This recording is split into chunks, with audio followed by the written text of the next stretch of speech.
Welcome to This Week in Health IT, where we amplify great thinking to propel healthcare forward. My name is Bill Russell, healthcare CIO coach and creator of This Week in Health IT, a set of podcasts, videos, and collaboration events dedicated to developing the next generation of health leaders. If you missed our live show, it is only available on our YouTube channel. What a fantastic conversation we had with Director 4 David Muntz, Sue Shade, around what's next in health IT. You can view it on our website with our new menu item, appropriately named Live, or just jump over to the YouTube channel. And while you're at it, you might as well subscribe to our YouTube channel and click on Get Notifications to get access to a bunch of content only available on our YouTube channel. Live will be a new monthly feature only available on YouTube. How many times did I say YouTube in that paragraph? Subscribe to YouTube. We're going to have some great stuff over there. This episode and every episode since we started the COVID-19 series has been sponsored by Sirius Healthcare. They reached out to me to see how we might partner during this time, and that is how we've been able to support producing daily shows. Special thanks to Sirius for supporting the show's efforts during the crisis. Now, on to today's show. This morning, we're joined by Andy Crowder, the CIO for Atrium Health. Good morning, Andy, and welcome to the show. Thank you, Bill. Great to hear your voice and see you. Well, I guess I should say welcome back to the show. We've done this before. Last time you were not with Atrium, you were with Scripps. So you've made the move. How long ago was that? It's about 9 months ago, and it has gone by really, really fast. Yeah. So a few things. Yeah, and you guys are in the news almost perpetually, almost weekly, with things that you guys are doing, M&A work, the work with Epic, and then your COVID stuff. I think. Before we get into the interview, one of the things that's been impressive is you guys really have stayed ahead of the communication game. You're doing a lot of news stories with the local media. You're doing Pulse kinds of things internally. I've read a bunch of those stories.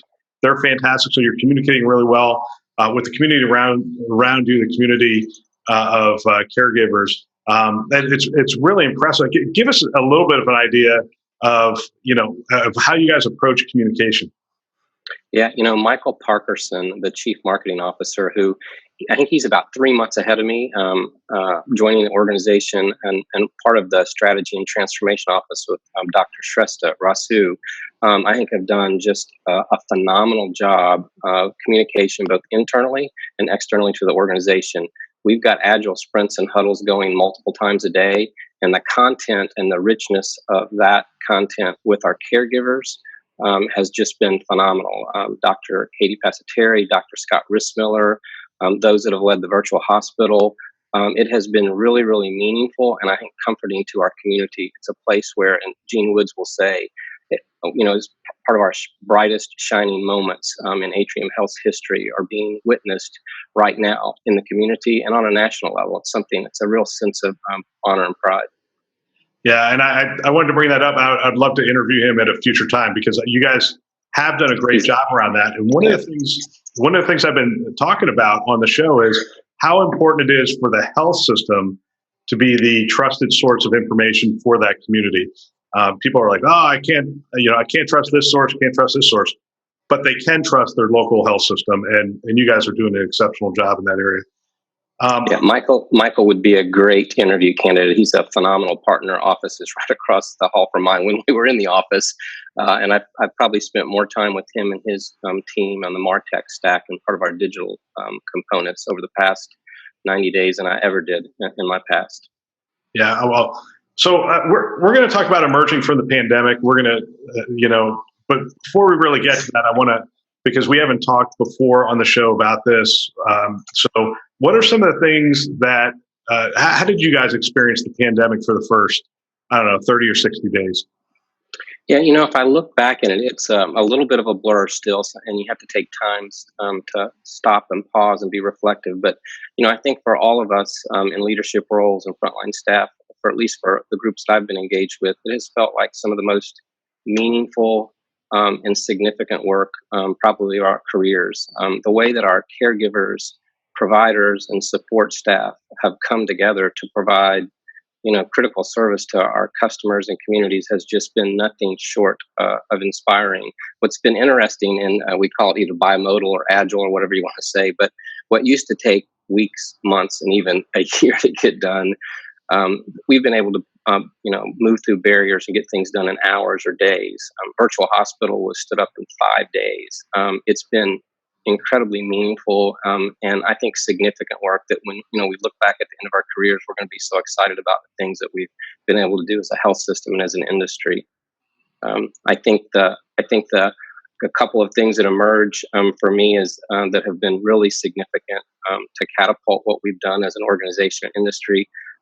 Data and analytics to support rapid decision making and communication have been key. If we wouldn't have galvanized the leadership team around the elements of the data that guide our actions, we wouldn't have been harmonized. And it's been meaningful for our analytics and BI leaders, our Center for Outcomes Research, the people that have done forecasting work has been really significant. And I think the other thing that's been really refreshing and energizing is the collaboration that we have with groups like you, Chime. Our vendor partners have stepped up really, really huge. And there are countless names, but Epic and Cerner and GetWell and Amazon, even the vendors that would have not normally been there have stood up and made donations. Our communities, the employers in the local area, the outpouring of true compassion and sincere giving have just been incredible. Yeah, that's fantastic. So your title is actually CIO and something else, isn't it?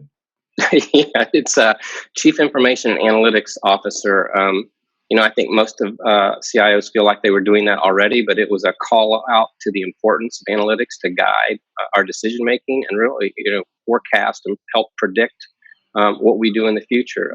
It's been so enjoyable to watch those analytics resources, informaticists, physicians, and other colleagues come together and ideate and put solutions out there. That's been without the data. You could have made some really very different decisions. So making informed decisions with the data is a pretty exciting part of my role. Absolutely. So what are a couple ways that technology has played a role during the crisis to this point? Yeah, so you're watching part of it right now. I think the collaboration suites from Microsoft Teams and some of the other ones, without those technology capabilities, large group mediation, meetings, ideation, and those type of things would have been very difficult. Within the first 3 weeks, we moved 9,000 people to remote work locations. And quite honestly, the feedback that we're getting so far, and we're evaluating the long-term strategy, is productivity is up and satisfaction is even higher. So I think that's a pretty significant transition. Virtual health, with the sanctions being lifted, some of the coverage parity for telehealth and the other items, we've seen a 20x increase in that. And in places where either the clinical workflow wasn't congruent, provider skepticism was still high. Our providers, 2,500 providers brought up on virtual pathways within the first 30 days. It's just been significant. And then there have been some emerging technologies, things that you would not normally see in the hospital setting that we've learned from our partners around leveraging donations from Amazon with tablets to keep families and communities connected. But because of the social isolation, not being able to see their loved ones in the hospital, very, very scary times. And technology has been able to bridge that gap, provides caregivers a way to connect with their patients and still keep, precautions in place, and social distancing has been really significant in the work that we've done thus far. Yeah, I want to talk a little bit about work from home and those kind of things, but it's been interesting. I used to watch MacGyver growing up as a kid, and me too. The clinicians have been they've been playing MacGyver. They sit there and go, "Hey, let's take this baby monitor and let's do this with it. And let's take this tablet and do this with it." And it's been fast. It's been really exciting to see them, just be creative with the tools they have.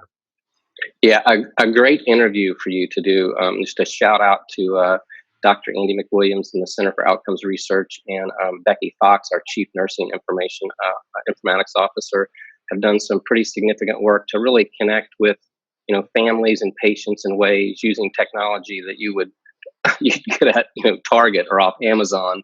And the stories are just so powerful, the difference it's made to those families, loved ones.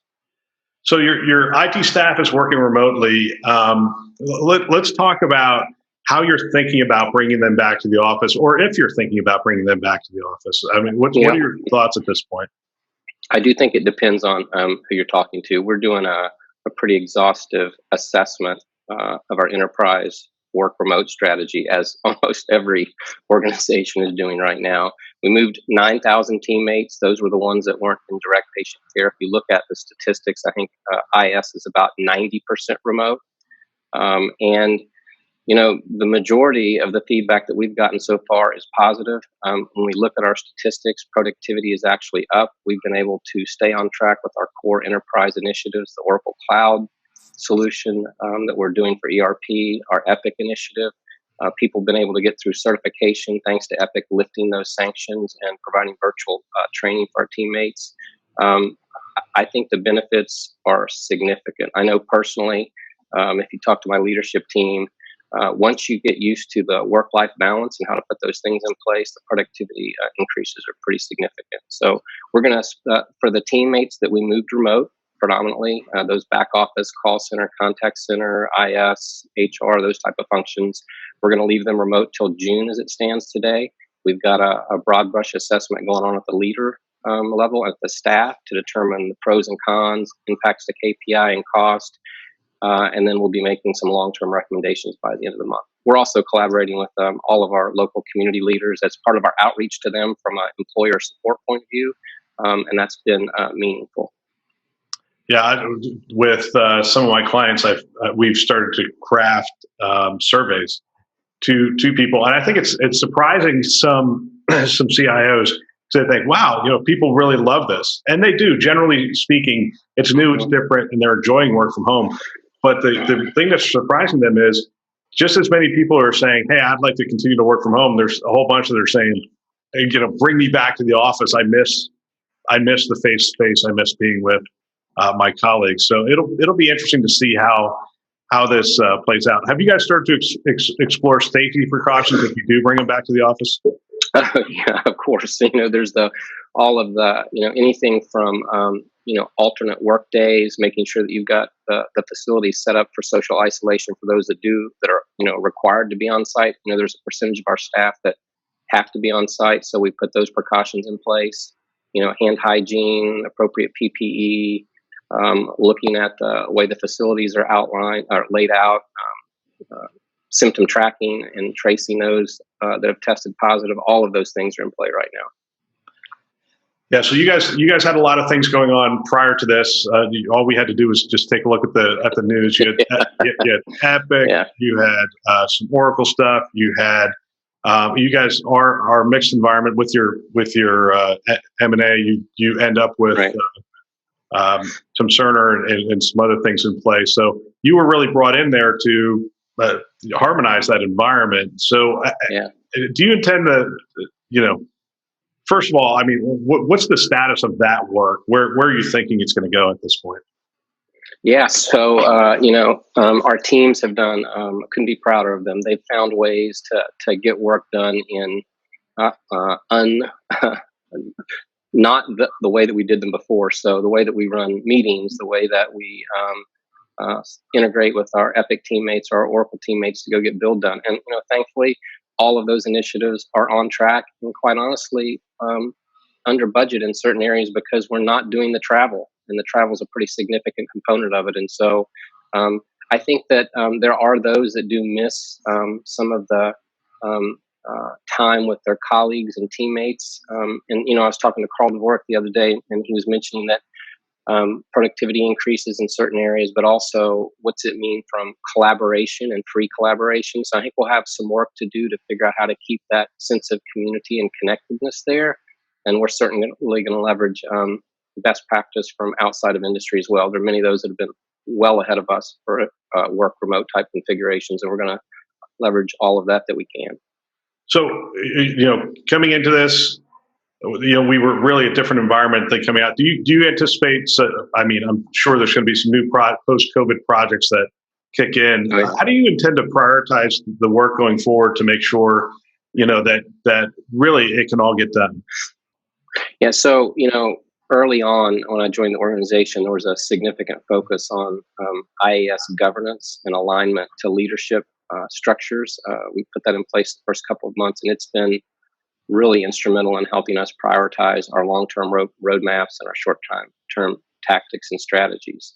Whether it's an EPIC initiative, reimagining our digital front door, MarTech stacks, communication tools, whatever it is. With the alignment of the Strategy and Transformation Office with Dr. Shrestha and Chandra Peterson, we had a strategic planning process, and now we're in what they call a rapid scan-in plan. And I think they've elicited some 650 to 700 ideas coming out of COVID, which will run back through our governance processes and our CEO council to determine what are those optimization efforts we have to do coming out of COVID, and which ones are part of our next normal. What's our future look like as it relates to telehealth, and how do we look at virtual compared to brick and mortar, really around care transformation. And that's an exciting place to be right now. So you were one of the first health systems to sort of announce, a digital model coming out of this, and COVID-free areas for care and those kind of things. You may or may not be able to do this, but what are some of the projects? I mean, new ways of thinking about the waiting areas. Obviously, telehealth expansion. What are maybe some other things you guys are throwing around right now? So I think that if you look at the essence of what we're trying to do, it's really around safety, convenience, and access for our customer base. Whether that's leveraging self-triage capabilities so that people can get anytime, anywhere access to the information that they need. Our partnership with Microsoft for the health bot has, almost 1 million, I think 1.3 million messages done so far. That's instantaneous for consumers to get self-triage information, and then integrated in with our clinical pathways as new information comes out. The ability to adopt those things to guide people to the right place has been significant. Otherwise, those things would have resulted in a phone call at a time when volumes were peaking out of concern and fear for COVID spread. I think you'll see us, at times you'd go, what can virtual do for me? Maybe second or third in some of your strategic planning. I think now digital and virtual are going to be at the front of that. And we'll really look hard at our bricks and mortar. How we expand may be very different moving forward. The thing about virtual, and you and I have talked about this before, and I've talked about it with a lot of CIOs. It's such a better experience. Check-in for traditional is we walk into a room, then we sign in, then we get forms and questionnaires handed to us on a clipboard, and then we for checkout we have to go back and stand. I mean, the virtual experience is just so much more elegant in terms of checking in online before you get there, forms and questionnaires filled out before you get there, checkout and documentation all given to you online so you can view it. You can even include videos, billing and payment. So do you see that being integrated and really changing even the physical experience moving forward? Yeah, I do. I do think, though, that, the feedback that we've gotten, I think 1,200 free form comments in a very short period of time. They like the convenience. They like the anytime, anywhere. They certainly like the not traveling into the office and the absence of some of the repetitive forms. But there are places where, it's still a business about human interaction and care. And there are going to be places where you still have to provide that. So I think making sure that people have choice is really, really key in how we do these. But, from how you approach the building, whether you go straight to a room without even interacting with someone, all kinds of things I think are going to change. Things that would have been taboo or off the table for even consideration are now going to be conversations where we ideate and implement a lot faster than what we've ever done. Fantastic. Andy, thank you for your time. I'm looking forward to just continuing to highlight the great work that is going on at Atrium. You guys are, really, I think doing some groundbreaking stuff and really leading the industry, and I appreciate your time. Yeah, thanks for all your help and support, and for the collaboration of everyone else in the industry, Bill. Have a great day. You too. That's all for this week. Special thanks to our sponsors, VMware, Starbridge Advisors, Galen Healthcare, Health Lyrics, Sirius Healthcare and ProTalent Advisors for choosing to invest in developing the next generation of health leaders. If you want to support the fastest growing podcast in the health IT space, the best way to do that is to share it with a peer. Send an email and let them know that you value and you are getting value out of the show. And also, don't forget to subscribe to our YouTube channel while you're at it. Please check back often as we will continue to drop shows until we get through this pandemic together. Thanks for listening. That's all for now.